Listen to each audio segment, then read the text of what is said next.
If you say that getting the money is the most important thing, you'll be doing things you don't like doing in order to go on living, that is, to go on doing things you don't like doing, which is stupid. Better to have a short life that is full of what you like doing than a long life spent in a miserable way. Waheguru Khalsa, Waheguru Ji Ki Fateh. Welcome to You Can, Inspiration for Life, with me, Jag Singh. Football is a very passionate game. Everyone who wants to participate in the game should have the right to play and enjoy the game from the bottom of their heart, despite their colour or creed. But sometimes this isn't the case. Today, I have a special guest with me, Troy Townsend. Troy, thank you for coming down. No worries at all, appreciate the invite. Troy Townsend is the Educational Development Manager for an organisation called Kick It Out. So Troy, thanks for coming down. No worries. Please tell us a bit more about the organisation. Well, first and foremost, we're only a small charity that works within football. We're football's anti-discrimination charity. We work right across the 92 professional clubs. We work in grassroots and communities, and basically spreading the message of equality all the way through. Now, we're funded by football's major bodies, which is the FA, the Premier League, the PFA. But we're only funded a small amount, so normally people think, well, if you're funded by those organisations, you must have massive amounts of money. We have a small office that's based above a Pizza Express, so that will probably let you know about our status. Only 13 members of staff, so when you think about all the areas that I've just said that we work in, you can see that we've only got a small number of staff to really actively do that work. Personally, myself, I work within going around to all the football academies and talking to their young scholars, 16 to 18-year-olds, just about education and what it's like to be a footballer and discrimination within all that part of it as well. And I also provide events, which is my title, provide events for people that seek to get into the game of football as a working capacity. Wow. From underrepresented groups, the BME community, women, all those groups that are really not reflected within the work environment in football's top jobs. It's a rewarding role, it very is a rewarding role, but also it's a role that comes under close scrutiny, particularly when there's incidents happening in the professional side of the game and grassroots side of the game.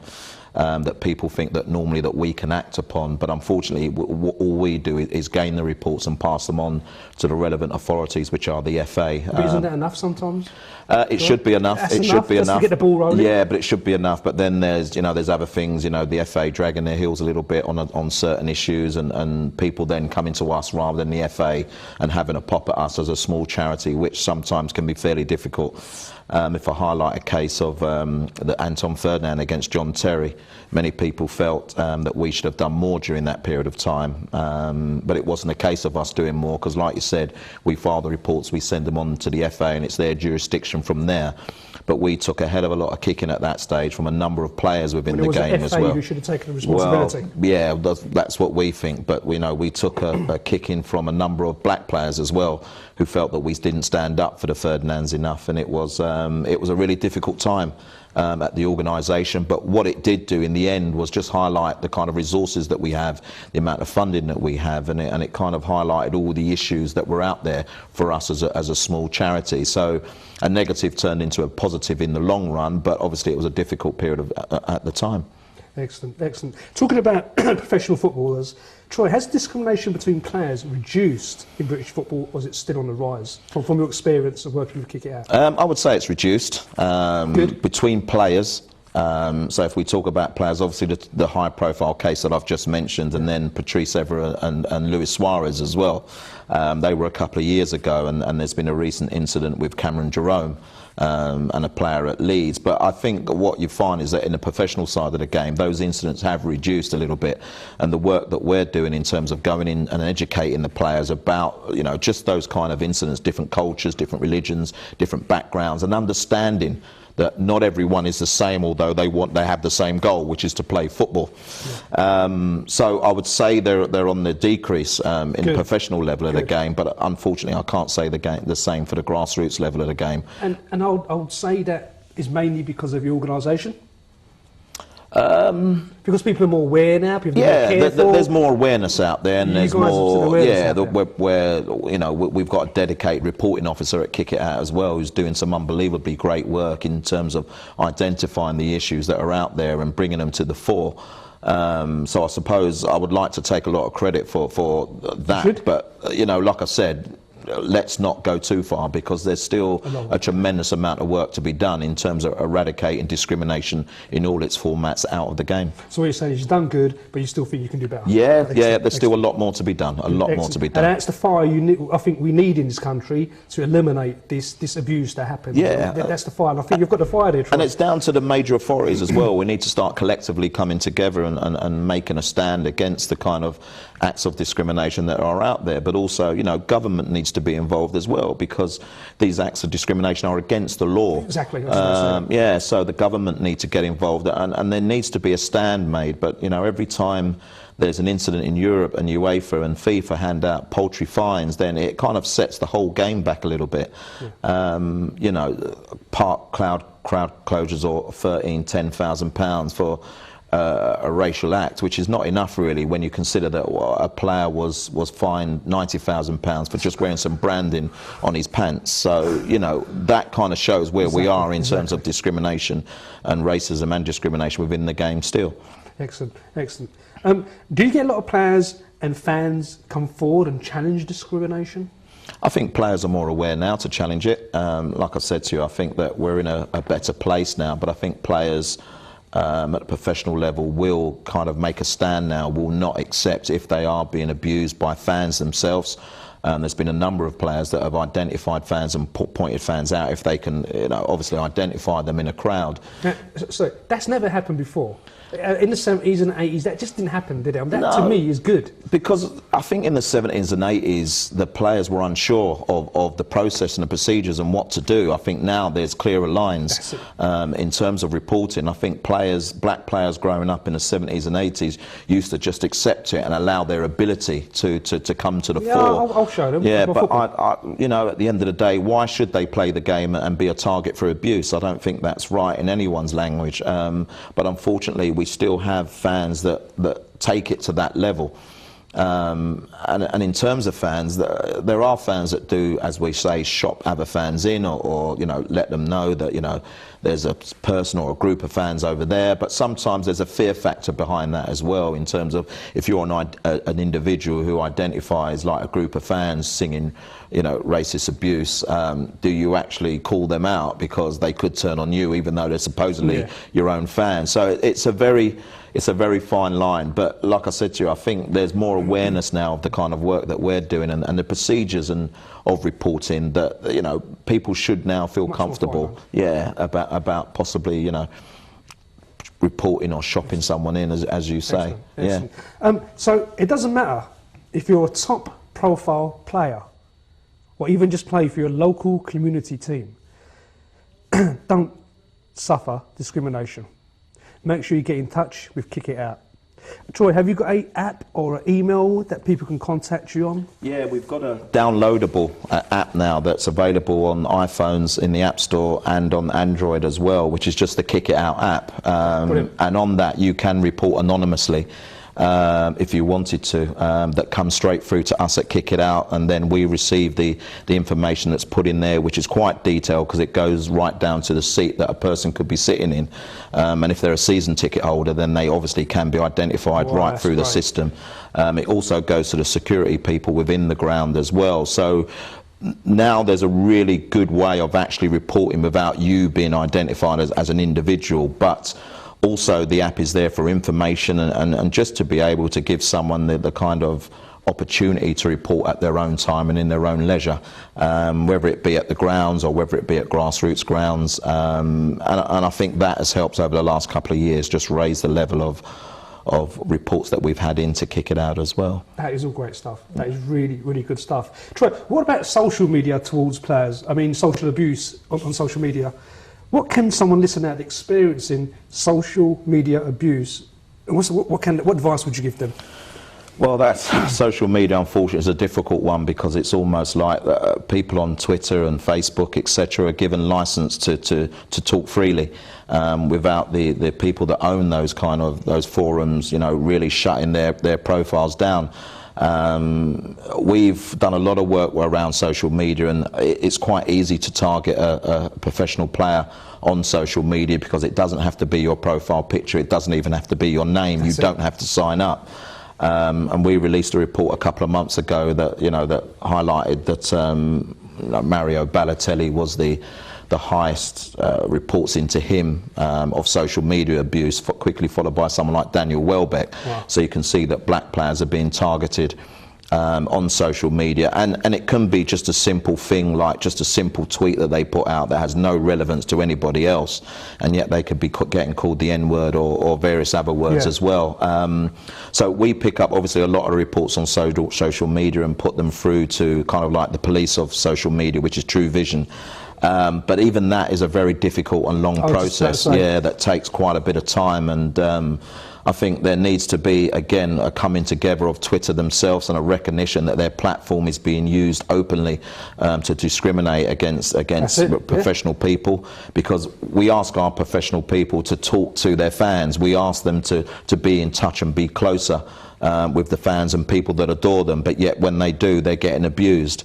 It becomes really, really difficult to encourage them to stay on the platforms as well, where some players have quite rightly come off the platform because they don't need that level of abuse. And that's wrong. Being abused is degrading, no matter who you are. And belittling someone like some of these fans do. And sometimes I don't even want to call them fans, because I don't think some of them have ever been inside a ground, but they find it easy to tap away behind a typewriter or on their phones.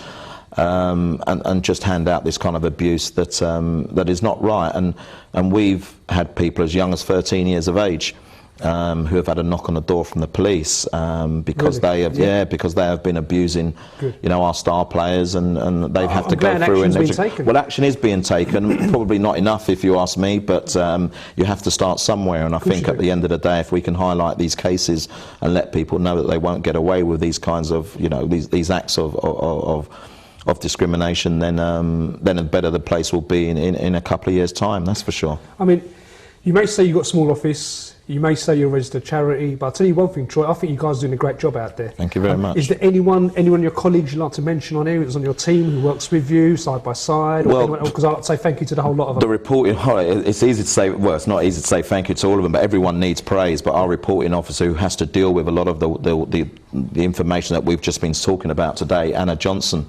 who has to come with high praise. She's dedicated to her role, and she understands it down to a T, and she has produced some quite worrying stats and figures about kind of abuse on social media, but just abuse in general. But at the end of the day, you have to applaud someone like that who is putting that kind of information out there that stuns people. That's it. And that makes people think that maybe this place, this country that we're in is not the place that we thought it is, and we all need to collectively work together to try and make the game a better place to play in, and also for people to watch as well. Because it impacts on everyone. Excellent.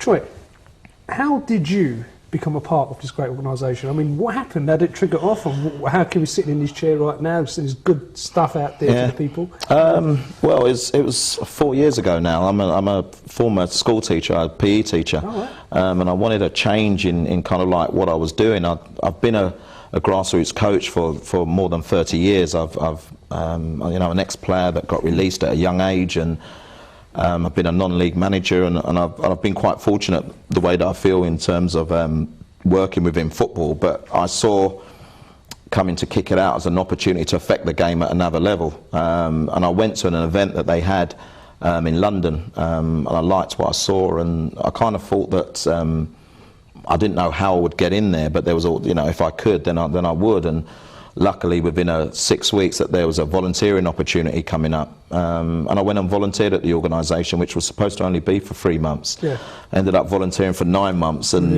which was quite difficult. There was, it wasn't really paying me money; it was expenses. But you still carried on. I carried on, and wanted to prove that I could, make a change within a great organisation. And I was quite fortunate because the person that was in my role before, Earl Barrett, who's used to play for Aston Villa and Everton and ex-England international as well, had a desire to go back to coaching.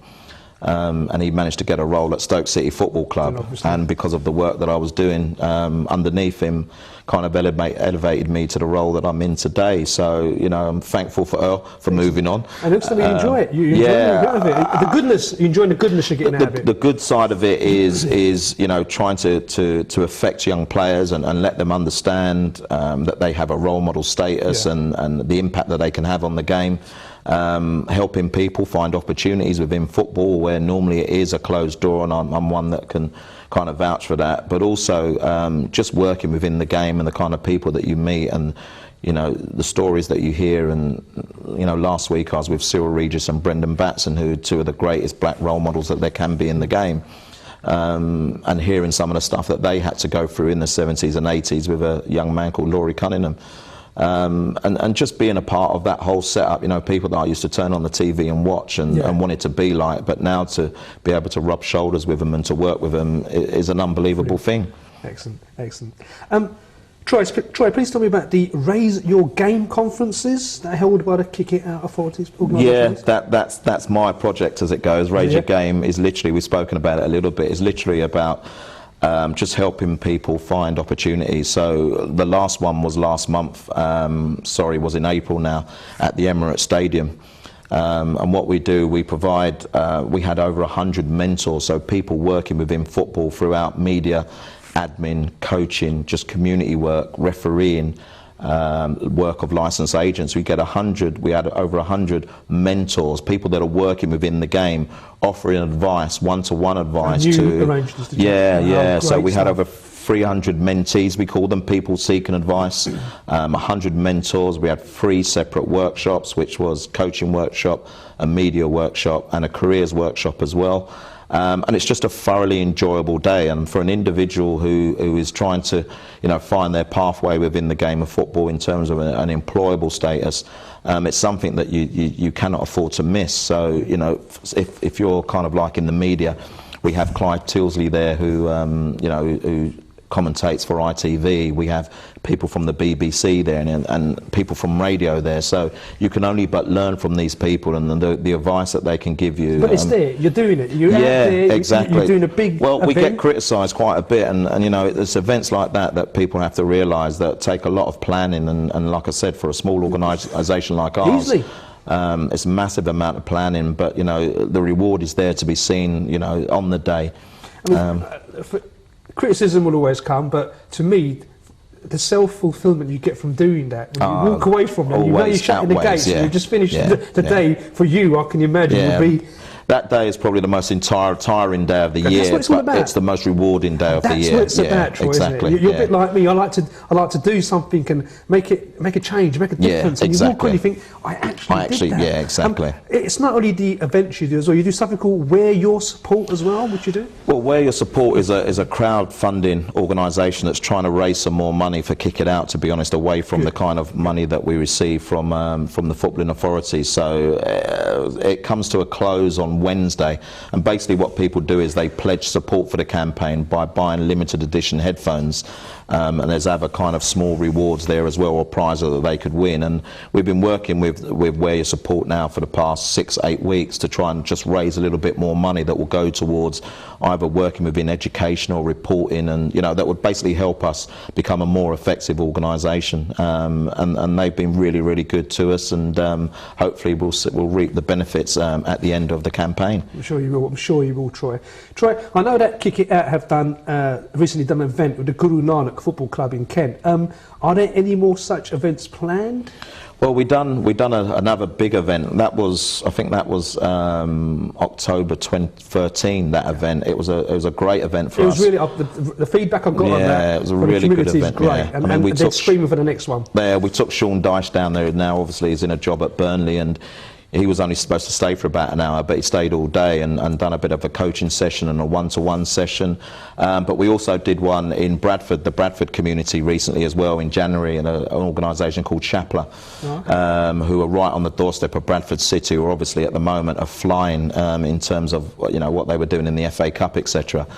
And you know, we had over 100 young children be part of the local community and just enjoy football and sport, where the community hadn't really come together before, and it's wonderful to see. So you brought the community together? Yeah, brought the community together, young boys, young girls, just playing small sport and playing with a smile on the face and raising awareness of the work that we do at Kick It Out. And then Shapler came down to a tournament of ours at Wembley last week, and you know, set off at 6 a.m. in the morning, but they played their first ever five-a-side tournament as a team. Wow. And managed to reach the final as well. So it was a really good day. And it's the kind of work that we look to try and roll out throughout the country. As much as we can. Troy, I'm an optimist, and I believe that the Martin Luther Kings, the Gandhis out there, the message you're carrying right now, I mean, we're in 2015. Shouldn't this have been abolished by now? Well, we'd like to think so, but you know, at the end of the day, I know it's reduced. Like you said before, it's reduced. But you say that, but the country opened its gates, and when the country opened its gates, it brought in, you know, more people from different countries and different backgrounds, and with that, there's always a challenge. And there's a challenge in society first and foremost, and you know, the football is only reflective of society. People think that football's like this massive game that over subsides society. Well, it doesn't, unfortunately. And when you get people come in from different backgrounds, they see things slightly differently, or have lived things slightly differently. So, you know, I would like to think that in 4 or 5 years' time, with the amount of work that's being put into the game now, we may be in a better place, but there's still plenty of challenges out there. Troy, this wouldn't be possible without your support. So you're doing a great job out there, and I'd like to thank you and your whole organisation for the hard work you're doing. If you truly believe that you want to play football, the bottom of your heart, don't let no one stop you. If you're not good, train. With hard work and determination, you can become the best footballer out there. Would you agree? I would agree with that, without doubt. It's all about you, the individual, just working hard for yourself. And trying to be your best that you can, and not letting anyone put you down, and believing in your ability. Sometimes young players get their ability knocked out of them at a very young age, but believe in who you are and believe in what you can achieve. That's the thing, at a young age. An adult maybe can handle it and deal with it, but the youngsters sometimes might have a bit of problem confronting people, speaking to them about it. Yeah, it's difficult for a young player nowadays. You know, at the end of the day, we like to see our young people express themselves, but some people like to knock it out of them. And I'm a man that, when I was coaching, just like to see the young players express themselves, enjoy themselves, play the game with a smile on their face. Unfortunately, we have other coaches that see the game in a different way, and until we can get that balance right, you know, we're going to lose more than what we gain. But we have tremendous amount of talent in this country, and I think sometimes we don't trust our young talent enough, and I think that's a big word as well, is trust. And until we can trust our young talent, then we're not going to see the real benefits come all the way through the system, and then playing in the ultimate league, which is our Premier League. Excellent. So if you want to play for a local community, if you want to play for your country, and even if you want to play for the world, you can do whatever you want to. At the end of the day, it's your decision. Take the opportunity and don't let anything stop you. This is great inspirational stuff by Troy Townsend here today. Troy, thank you for coming down today. Appreciate it very much. I'd just like to say, this is what I'm looking for, inspirational stories. So contact me, jag.singh70 on btinternet.com. That's jagsing70 on btinternet.com, and I'd like to hear your stories. Thank you very much for watching You Can, Inspiration for Life with me, Jag Singh. Until the next time, take care. If you say that getting the money is the most important thing, you'll be doing things you don't like doing in order to go on living, that is, to go on doing things you don't like doing, which is stupid. Better to have a short life that is full of what you like doing than a long life spent in a miserable way.